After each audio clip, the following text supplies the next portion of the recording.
My cheating wife and her boss were publicly exposed by me at a charity event after years of deceit. One evening, I sat at our table going through my daughter Katie's medical forms. Katie was preparing to start kindergarten, so she had a thorough checkup from the pediatrician. Meanwhile, my wife left her school forms spread out on the table. Glancing lazily at them, I noticed a letter that marked the end of my marriage. In the blood type column, it read A. I froze for about 10 seconds, utterly clueless. I then went to the cabinet and fetched 2 sheets of paper from our medical records. Everything matched my recollection perfectly. Last summer, both my wife and I donated blood to the Red Cross, receiving receipts indicating our blood type. Here they were on 2 sheets of paper. Mine was B, hers was O. So Katie couldn't possibly be my daughter if my wife was her mother, and I witnessed Marie giving birth. Then someone with blood type A had to be the father. The kids were already asleep and Marie was upstairs watching TV. I grabbed a beer from the fridge and sat in the backyard, contemplating the state of my marriage. I'd say it was okay, pretty average, with its fair share of ups and downs. When we were dating and in the early stages of marriage, Marie and I were deeply in love. We were carnal all the time, sometimes passionately. Even outside of the bedroom, we were always touching, holding hands, walking side by side, caressing each other as we passed by. Naturally, over time, that faded. Isn't that how it goes in most marriages? But now, faced with undeniable proof of her infidelity, everything I thought about our marriage was shaken. I pondered what changed. Was it gradual or sudden? It felt like both.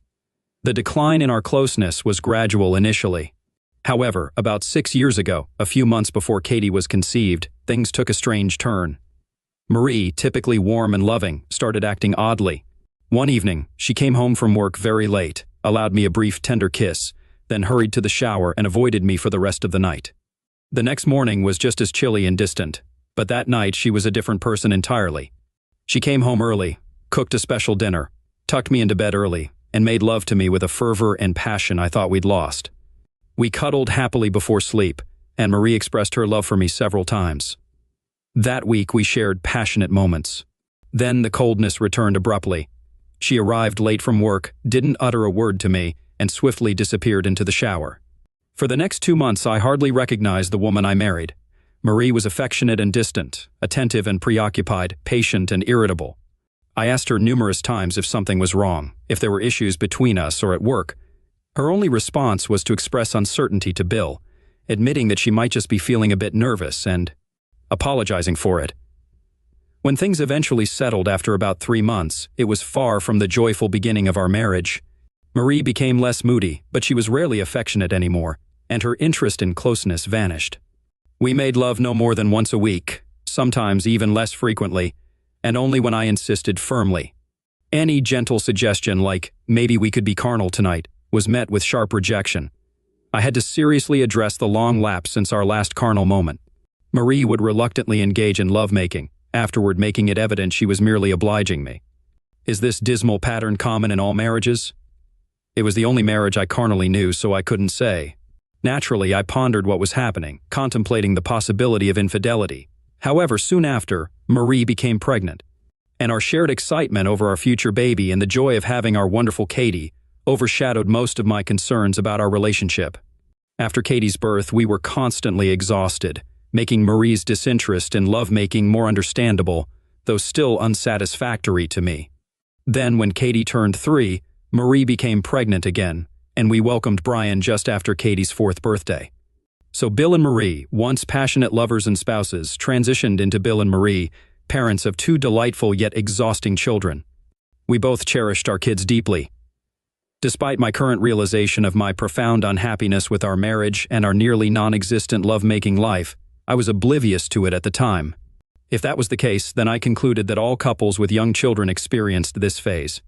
With the startling revelation that my daughter wasn't biologically mine, the events of 6 years ago no longer seemed mysterious. Marie must have initiated an affair around that time. This explained her distant behavior and sudden rush to the shower. The subsequent passionate lovemaking and warmth could be attributed to guilt or perhaps, if I were being generous, to her attempt to maintain the facade of a happy marriage while continuing the affair. As I sat in the yard observing the night descend and the stars twinkle, my initial shock gave way to growing anger.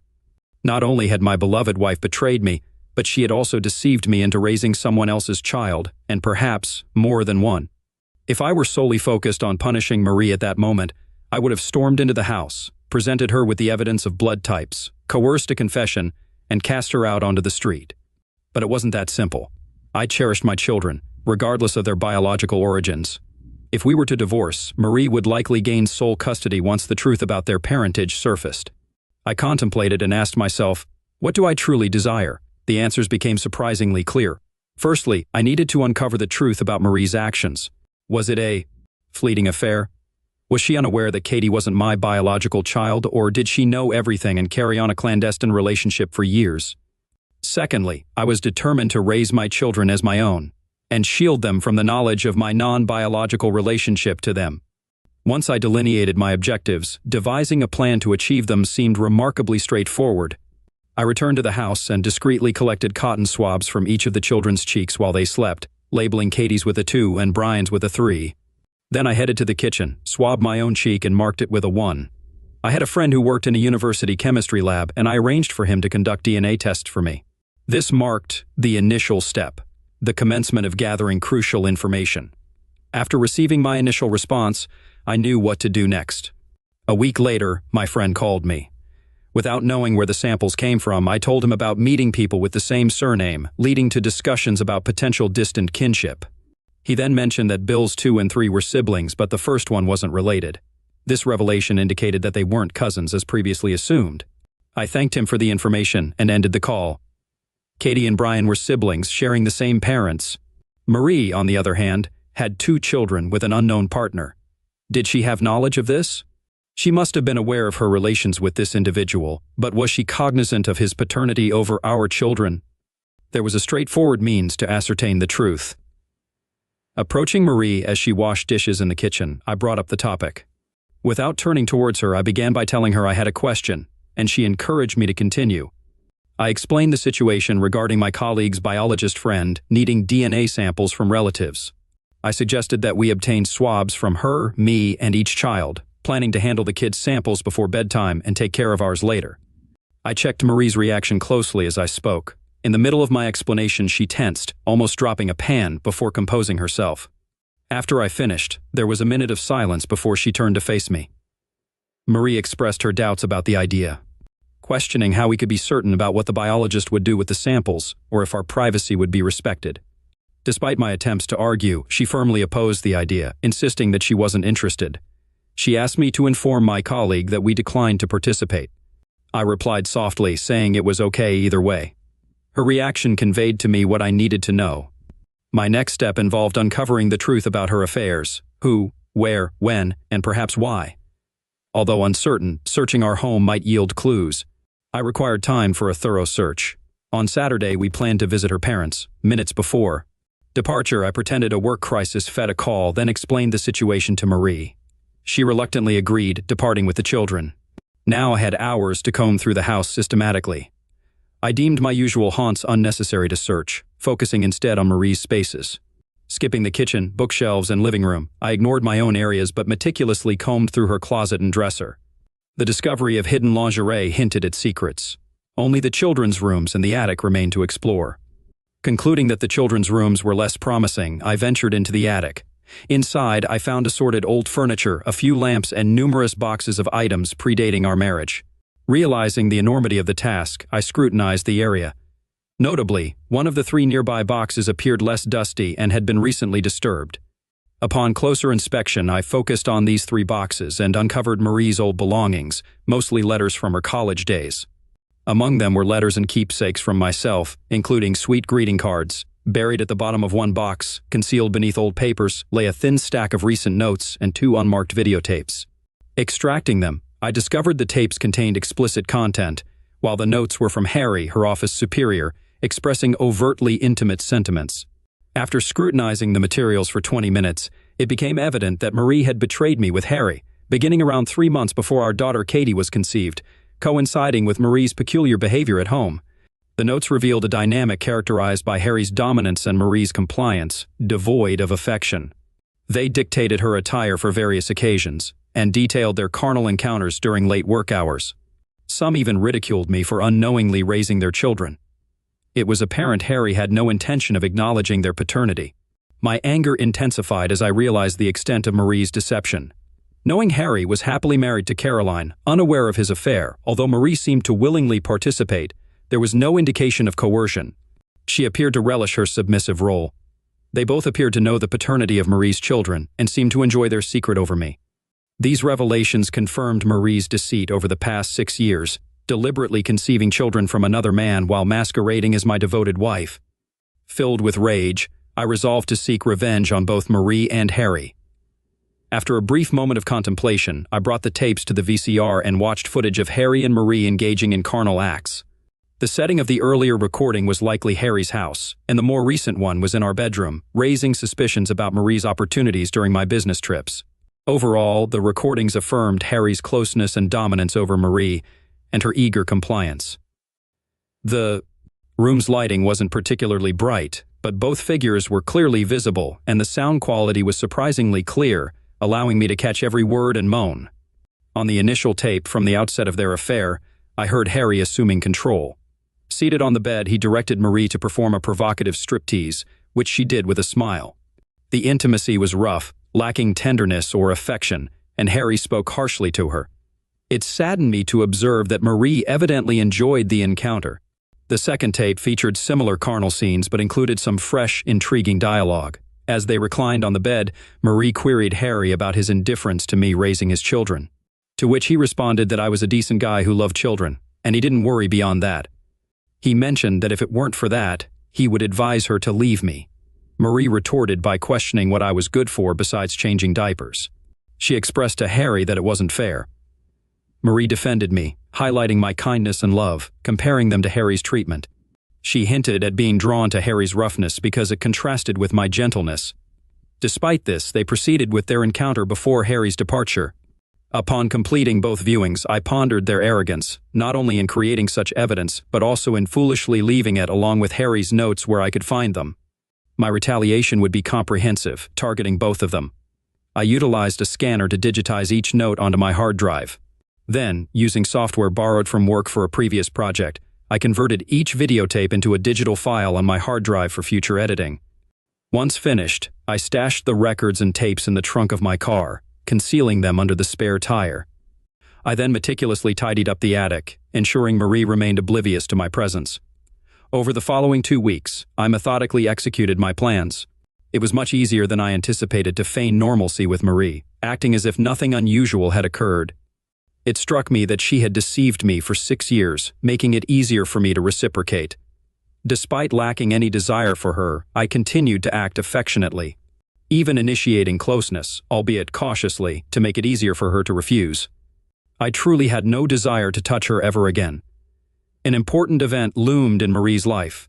She had been elected as the new president of the Key Society, a significant charity in our city, and was set to officially assume office at a luncheon where she would deliver a speech outlining the charity's plans for the upcoming year. Marie had served on the Key Society board for 3 years and felt greatly honored to be named president. Nervous about her presentation, she asked for my assistance in preparing the PowerPoint portion she intended to use. This presented me with a golden opportunity. For about a week, I collaborated with her every evening, allowing her to share her slides and other materials with me, organizing them into a cohesive presentation. She rehearsed this several times in the month leading up to her big day, and it always went smoothly. Concurrently, I prepared my own entirely different PowerPoint presentation, ready to replace hers. The night before the luncheon, I deleted Marie's file and substituted it with mine, adding a lock to prevent her from disabling it once the presentation began. All I needed to ensure was that Marie had extended an invitation to Harry and his wife for dinner. I casually inquired, and she confirmed they would attend. On that significant evening, I shared Marie's excitement, though for different reasons. Arriving early, Marie, elegantly clad in a black evening gown, looked stunning. I assisted her in setting up the laptop, conducting a couple of tests to ensure smooth playback. We all relished a fine dinner and some initial speeches. Marie was then warmly introduced by the outgoing president, and she approached the podium with a blend of timidity and pride. As applause erupted, she commenced her speech and launched the PowerPoint presentation. Initially, it unfolded as expected, showcasing images of the Society's key charitable endeavors and financial breakdowns. Then, as per my scheme, it abruptly shifted focus. A sequence of still photos followed, frames I extracted from 2 videos depicting a couple engaged in various carnal acts. While some images were dim, The collective impression of a dozen or so unmistakably featured Marie and Harry. For a few minutes, Marie continued addressing key social issues. Then, amid a sudden stir among the audience, she turned to the screen behind her, gasping. She inadvertently knocked over a glass of water onto the podium, momentarily frozen in shock. Soon, a vivid blush spread across her face and neck as she frantically tried to halt the presentation. By then, still photos had transitioned into brief video clips. Harry's voice rang out as he questioned how they would prevent me from discovering that she was carrying his child. He mentioned that as long as she allowed me occasional closeness, I wouldn't suspect anything. He added that she should remember that she belonged to him. The room erupted in laughter and jeers from all corners. Marie stood transfixed, utterly dumbfounded, and too stunned to even feel embarrassed. At a nearby table, Caroline, Harry's wife, seized a vase of flowers, smashed it over Harry's head, and exited. Amidst the commotion, as people gradually vacated the ballroom, they cast glances back at Marie, gesturing and reliving the astonishing spectacle. Surprisingly swiftly, Marie and I were left alone. She stood on the podium, defeated and desolate. Sitting at a table 10 feet away, I grinned broadly as I looked up at her. Eventually, she met my eyes, wearing an expression of profound sorrow. She questioned how I could betray her and stated that she thought I loved her, which struck me as amusing given the circumstances. I burst into laughter and made my exit, denying any remaining love for her. It wasn't like that at all. It was a delightful fantasy, but entirely implausible. I realized that the entire town would soon learn of Harry's paternity, which could jeopardize my custody of the children in the divorce. Additionally, they would resent being labeled as Marie's illegitimate offspring. I acknowledged that I should have been more subtle in my approach. Taking the initiative, I consulted a divorce attorney and collaborated with them multiple times to draft documents for future use. I then created the exact PowerPoint presentation I had described earlier, but instead of waiting for Marie's dinner event, I presented it to her one evening, 4 weeks prior to the dinner. After putting the children to bed, I summoned Marie and asked her to review the draft of the PowerPoint I had prepared for her upcoming speech the next month. She snapped, questioning if it could wait because she was exhausted that day. Firmly, I asserted that it couldn't wait, reminding her that I needed to review what changes were necessary so I could make them in time. I mentioned that I did all of this for her in my spare time. I then ushered her into the office and seated her in front of the computer, instructing her to hit the letter A when she was ready. I told her that the file would start on its own. Inwardly smiling, I observed her closely. Initially, everything proceeded smoothly as she rehearsed her remarks on the first few slides of the society's presentation. Then she gasped, her face draining of color as she beheld still images of her and Harry engaged in intimacy. Turning to me, mouth agape, she remained silent. I met her gaze impassively. Soon, video clips surfaced featuring conversations about Harry's paternity of her children and her deception of me. As more scenes unfolded, Marie frantically attempted to halt the file, but I thwarted her effort. Eventually, the screen went dark. This ordeal lasted about 2 minutes. Marie slumped in her chair, head bowed, unable to meet my gaze. After a moment, she finally spoke, lifting her head to look at me. In that instant, she seemed to age 20 years. Bill, Oh, Bill, I'm so sorry, she sobbed. I'm truly sorry. Can you ever forgive me?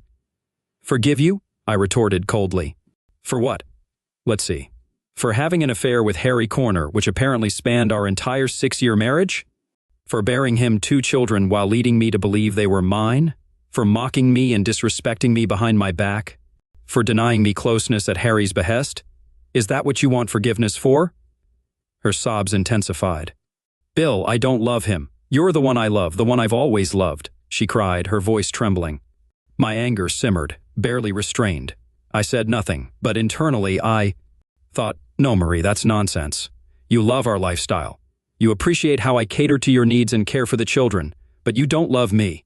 No woman who loves her husband would behave so deceitfully. I reclined in my chair, allowing her tears to flow. I relished her distress, maintaining silence during the 20 minutes it took for her to cry. Eventually, she sniffled several times, wiped her face, and looked at me. What will you do, Bill? Are you going to divorce me? She asked, her voice barely a whisper. No, Marie, I won't, I lied. I care too much about Katie and Brian, even if they aren't biologically mine. I let the words linger before continuing. But things will change drastically from now on, you can count on that. Letting the weight of my words sink in, I said, let's begin immediately. Call that idiot Harry and tell him to be here in 15 minutes. She stared at me, horror evident on her face. But I can't do that, He's at home with his wife and kids. He won't come, she stammered. I grinned, relishing the discomfort I was causing. Say whatever you must, but get him here.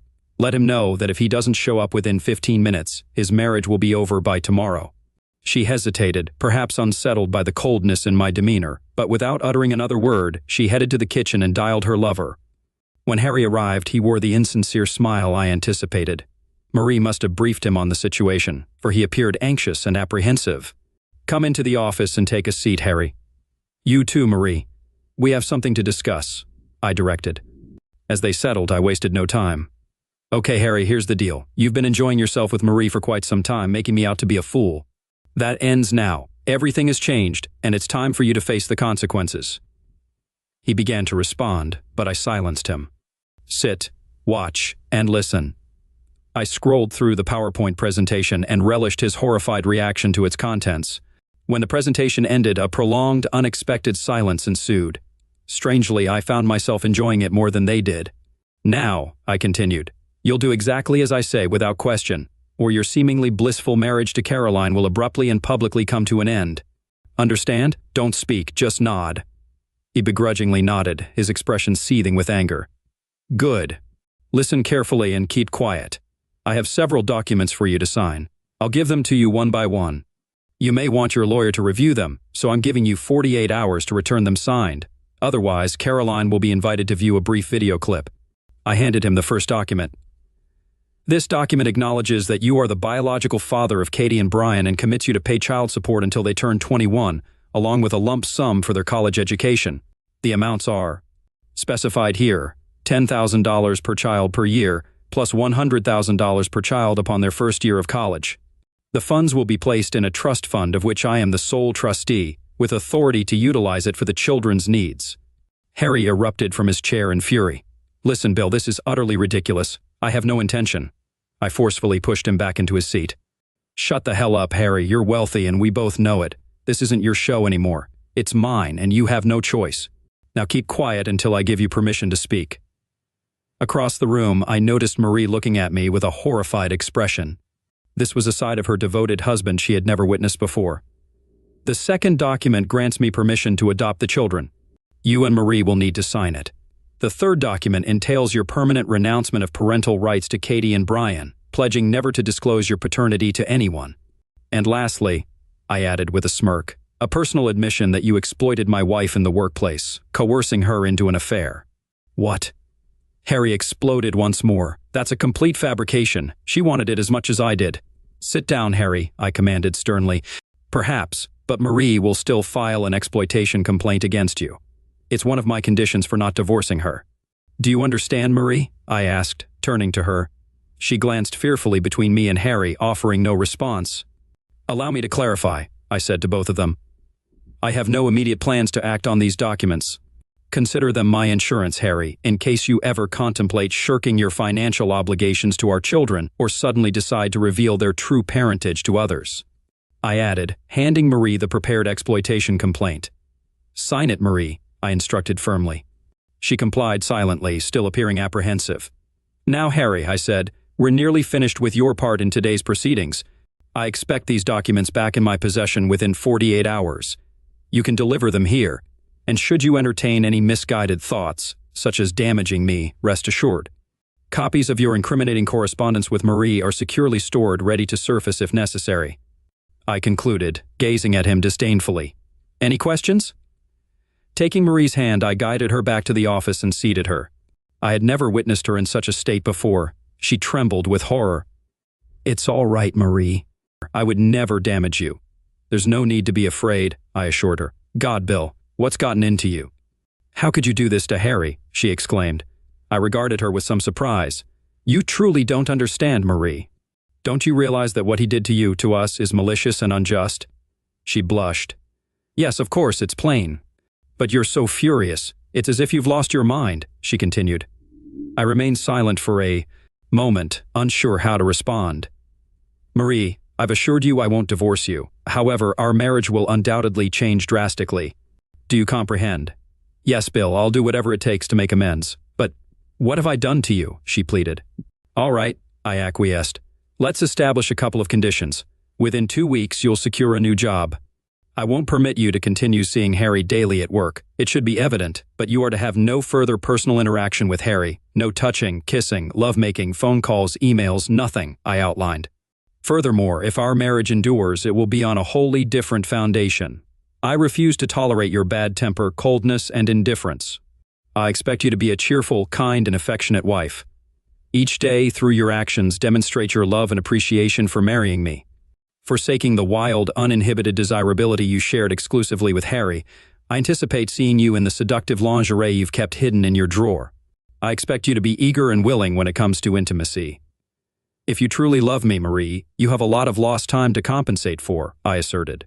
She crossed the room and knelt before me, embracing my legs tightly. I love you, Bill, more than words can express, and I'll prove it to you, she declared tearfully. I observed her pale, tear-streaked face and fearful eyes. Somewhere within me lingered traces of the love and devotion I once felt for this woman, with whom I had shared so much. However, they were overshadowed, rendered insignificant by my resentment towards her selfishness and hypocrisy. She deserves whatever consequences come her way, I thought. Softening my tone, I said, Listen, Marie, in 4 weeks your significant social dinner will occur. Let's utilize this time to start anew, to potentially improve our marriage. If all goes well, the dinner will be an opportunity to celebrate the success of our renewed efforts. Agreed. She nodded, tightening her embrace. Yes, Bill, thank you for giving me a chance. I'll be whatever you want me to be. Drawing her closer, she showered me with kisses, promising to make amends. Give me 10 minutes to freshen up, and then I'll begin making things right, she pledged, rising with a smile as she exited the room. I reclined in my chair, amused by Marie's efforts to please me. The next 4 weeks promised to be quite amusing. I was somewhat surprised she failed to notice what I refrained from doing. I refrained from discussing the affair's details or its origins. The entire evening must have been a profound shock for her, leaving no time for reflection. But truthfully, I didn't inquire because I simply didn't care. My relationship with Marie had concluded, though she remained unaware. Upon entering the bedroom a few minutes later, I found the bed neatly made, the lights dimmed, and Marie reclining on her side in a revealing red nightgown. After attending to her grooming routine, she looked stunning, as beautiful as ever, yet noticeably nervous. I noticed a bottle of lubricant on the nightstand. In a seductive yet trembling voice, she asked where I was and beckoned me to come to her, extending her arms. I quickly disrobed and embraced her. Our kisses ignited passion, her body exuded warmth, and she wriggled with anticipation. Whether playful or not, I relished the moment, setting aside my rage and disgust toward Marie to indulge in pleasure with her. Her allure and impatience were exhilarating, particularly after years of indifference. Surrendering to her lead, I lay back as she took charge. Afterward, she extinguished the light and nestled beside me under the blanket. She gently kissed my neck and bid me good night. As I drifted into contented sleep, I anticipated receiving similar attention over the next 4 weeks. I thoroughly enjoyed the subsequent weeks, as Marie devoted herself to rebuilding our marriage. The next morning, she woke me with a cheerful smile and a loving kiss, offering pleasure before breakfast. I watched as she went beyond her usual routine to prepare the children for their day. That evening, she prepared an unusual meal from a cookbook, though the kids preferred their usual fare. Marie ensured they bathed and went to bed on time so we could enjoy our evening together. Our nightly closeness was a pleasant change from before. Marie wore another nightgown, and we indulged in leisurely lovemaking. Her enthusiasm, affection, and energy remained consistent. Despite my hidden feelings, I couldn't ignore the semblance of happiness we exuded daily. Marie's loving attention persisted, both in the mornings and behind closed doors. My life seemed like a happy fantasy, albeit with a lack of trust in my wife and simmering rage beneath my facade of contentment. Harry's signed papers arrived promptly, and I quickly obtained Marie's consent for adoption, finalizing the process through a private hearing arranged by my lawyer within 10 days. Then, my attorney handled the divorce proceedings. One morning at work, I had a surprise visit from Denise Reynolds, a colleague I collaborate with occasionally. At 2008, she was 5 years my junior and truly stunning. While I knew she was divorced, and her occasional flirty remarks didn't go unnoticed, I never considered her beyond being one of the women I fantasized about in my dreams. I anticipated Denise's visit to be work-related, but it turned out otherwise. "Bill," she said, "what's different about you lately? You seem, I don't know, younger or fitter or something." "Thanks for the compliment, Denise," I replied with a smile, then thinking why not, I blurted out, "Actually, something entirely different, but not suitable for discussion here. Maybe we can grab lunch together today?" "Sounds good," she agreed. We headed to the salad bar, then took our lunches to a park table and enjoyed the sunshine. The change you noticed in me is probably due to my failing marriage, I explained. She looked puzzled. And that makes you look better? Please explain. I gave her a condensed version of the story. A couple of weeks ago, I discovered my wife was having an affair with a CO worker. It's been going on for a while. I confronted him to leave her alone, and since then, she's been bending over backward to make it up to me. Here's the secret, Denise. Marie thinks she can win me back, but I've already decided I'll be leaving her in a few weeks. I can't stay with someone who betrayed me. In the meantime, she's treating me like a king, both in and out of the bedroom. That's the change you noticed today, I concluded. She appraised me with a look. I'm impressed you're handling it so well, she said. When I found out my ex was cheating, I nearly fell apart. It took me months to get back on track. I'm sorry, I offered. I didn't know you went through that. But I've taken control of my situation now. It'll unfold the way I want, not someone else's way. That's making me feel a lot better, I said, taking another chance. One nice thing about my situation is that even though I'm not officially single yet, I know I will be soon. So I don't have to hold back from expressing my admiration for the lovely lady sitting with me in the park today, I added, smiling at her. She blushed slightly, glanced away, then back at me. Geez, Bill, you've put me in an awkward spot. I didn't think it was so straightforward, she said. Sorry, Denise, but you're so beautiful and fun. I've been attracted to you since we met. It's just that until now, it was off limits to talk about it. Any chance you'll join me for dinner on Saturday? I know a charming Italian place with a river view. She looked at me seriously. Bill, I like you too, and it's always been easy with you, but can I trust you? Is your marriage truly over, or is this just some ploy to get into my pants? Excuse my skepticism, but I've seen this scenario before. Denise, I've always been honest with you, and as you know, I've never pushed you before. I'm ending things with Marie in about 2 weeks and filing for divorce the same day. There's no going back, but I understand if you want to distance yourself. I'll just be a little disappointed, I said, offering her a soft smile. She smiled in return. No, Bill, now that you've made the offer, I'm ready to accept it before you change your mind. She gazed at me intently, and after a moment's hesitation, I leaned in, and we shared a light, tender kiss. It wasn't fiery or passionate, but it felt like a beautiful promise. As we parted, I couldn't help but smile, feeling like a joyful child. When I informed my wife about my Saturday night date, it brought out a cruel side in me. I bluntly stated that I would be going out with another woman and expected her to stay home with the kids. Marie was taken aback and on the verge of tears. Bill, she protested, but I've been trying so hard. Please, think of something to salvage our marriage. How can you see someone else? It's quite simple, Marie. Not only did you see someone else, but you also engaged in a 6-year-long affair behind my back. While you've been making an effort lately and I'm feeling better, it doesn't mean you automatically deserve my unwavering devotion. It's clear that I'll need to seek enjoyment elsewhere for quite some time before we're on equal footing. Her tears began to flow. Will you sleep with her? No, but I could. And that's what you need to comprehend. If it hurts you to think about, well, that's a taste of how you made me feel. With that, I exited the room, ending the conversation. My initial outings with Denise were delightful yet cautious. We proceeded slowly, perhaps because both of us sensed there was more than just physical attraction between us. We conversed, laughed, commiserated about colleagues, exchanged childhood stories, and simply got to know each other. It felt effortless and natural, at times reminiscent of my early days with Marie. The thought saddened me, but I pushed it aside. Following our third dinner, as I opened Denise's car door outside her apartment, she softly asked if I would like to come in. We both understood the implication, and I felt an instant surge of desire. Once inside, she melted into my embrace, and we kissed and embraced like infatuated teenagers. Pulling back slightly, she confessed to me that she really wanted this, but was quite nervous because it had been a while. She asked me to be gentle and patient. I assured her with a smile, lifting her gently and asking which way to her bedroom.